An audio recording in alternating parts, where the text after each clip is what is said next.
विश्व परिस्थितियों में सहायता को प्राप्त करना श्रेष्ठ मनुष्य के आचरण के विपरीत है। न तो यह स्वर्ग के जाने की साधन है और न ही मोक्ष का।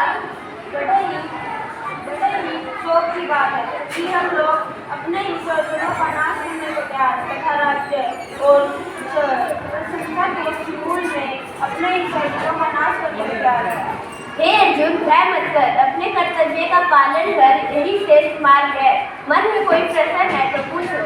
भगवान, मरने के बाद क्या होता है? जैसे मनुष्य अपने पुराने वस्त्र उतार कर नए वस्त्र धारण करता है, उसी प्रकार जीवात्मा भी मृत्यु के बाद नया शरीर धारण करती है। अतः वीर पुरुष को मृत्यु से घबराना नहीं चाहिए। मृत्यु के पश्चात आत्मा क्या करती है? जैसे मनुष्य पुराने वस्त्र उतार कर नए वस्त्र धारण करता है, उसी प्रकार जीवात्मा भी नया शरीर धारण करती है। क्या आत्मा भी नश्वर होती है? सर्प इसे काट नहीं सकता, अग्नि इसे जला नहीं सकती, जल इसे गीला नहीं कर सकता और वायु इसे सुखा नहीं सकती। जिसका जन्म हुआ है उसकी मृत्यु निश्चित है और जिसकी मृत्यु हुई है उसका जन्म निश्चित है। अतः जो अटल है उसके लिए तुम्हें शोक नहीं करना चाहिए।